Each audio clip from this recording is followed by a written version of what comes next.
Thank you.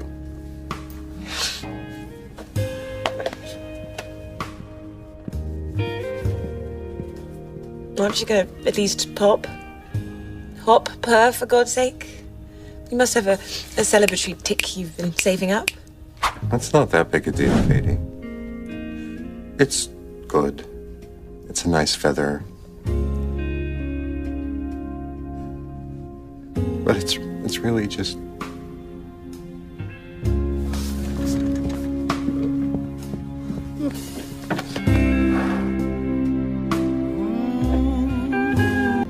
Can anybody explain the logic behind this? The federal government, our government, is actually prohibiting a company from exceeding regulations to make its products safer. I'm baffled.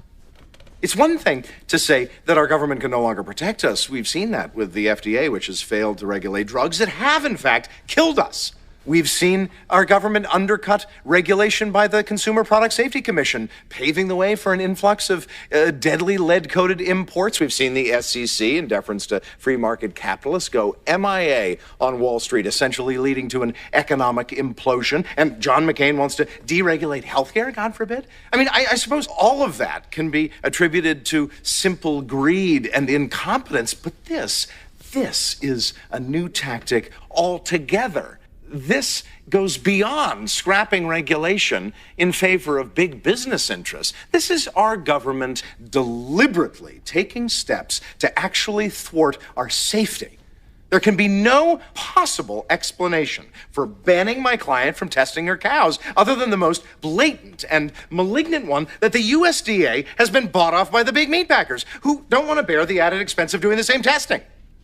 We've seen big pharmaceutical buy off the FDA. We've certainly seen big oil help craft U.S. energy policy, for God's sake. The tobacco industry still spends $20 million a year lobbying Congress. But even if you're somehow willing to accept this money talks approach to government, how can it get to a point where she just wants to make sure her beef is safe? I mean, whose government is this?